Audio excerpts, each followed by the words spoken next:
Council Bluffs, Iowa. Rules of the Road. One of our scouts who lived beside St. Benedict's now lived in Council Bluffs and commuted to school and church in Omaha. She's one of the Girl Scouts who earned the aforementioned Curve Bar Award.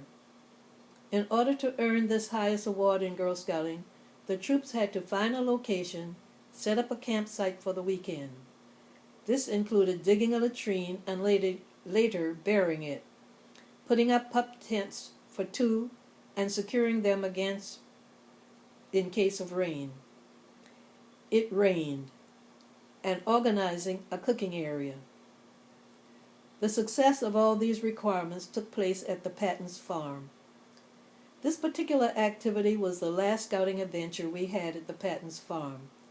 The first took place on June 20th, 1951.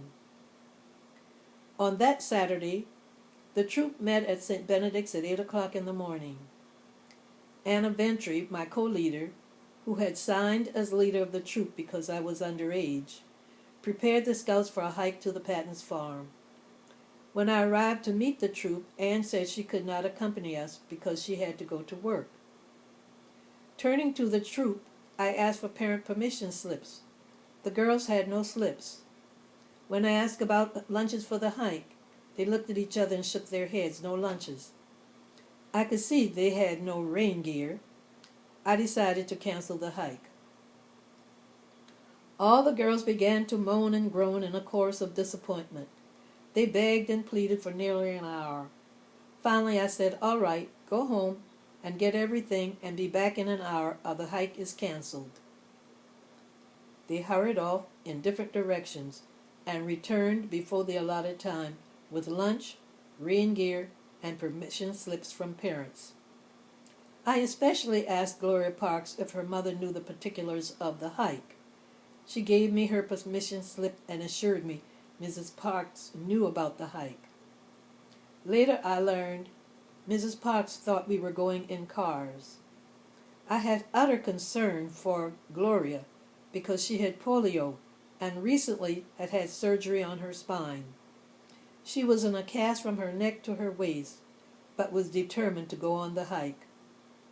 With all the girls accounted for, we took a bus to downtown Omaha, transferred to a Council Bluff bus, and rode to the end of the line. With Marcia Patten leading, too soon we began the 5-mile hike to Patten's Farm. Along the way, I kept yelling to the older scouts, 12, 13-year-olds, to stay off the paved highway and walk on the grass and gravel path. At the halfway point, 2.5 miles later, I said, "This is a good place to stop and eat some of our lunch." The younger girls, 10 and 11-year-olds, were quite happy for the break. As soon as we stepped off the road, in front of a home set back from the highway, it started raining. Hurriedly, we put on our rain gear. While we were eating in the rain, a car passed on the highway and skidded on the slick pavement. All the younger scouts turned and looked at the older ones, who dropped their heads and looked away. When we resumed the hike, I had no further problems with the hikers adhering to the rules of the road. Under the table. When we arrived at the Patten Farm, the scouts wanted to finish eating their lunch. Since they had never been to the farm, I wanted them to look around before eating.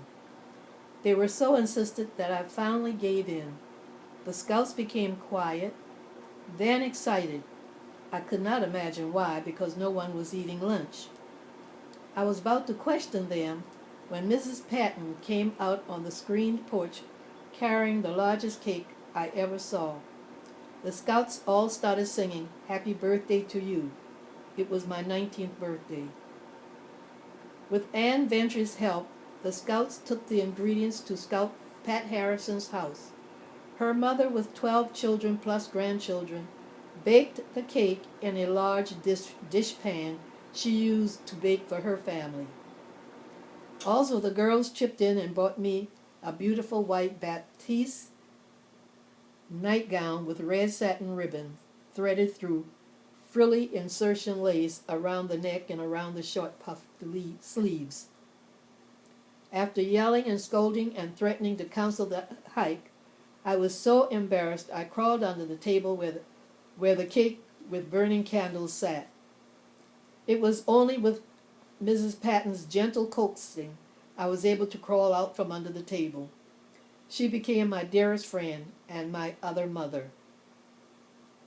Now, once again at the Patten's farm, I shared with her on this haiku journey the appointment at Columbia Presbyterian Hospital awaiting my return to New York. Per usual, in her gentle way, she eases my worry, and I am again a child of her caring, sharing, and loving ways. I walked out to the front of the house and began painting. High at the top of the hill sat a house that was not there in those long ago Scout years. The owners purchased the lot from the Pattens. The house on the hill is close to the historic Mormon cemetery where the Scouts and I often visited on our trips to the farm.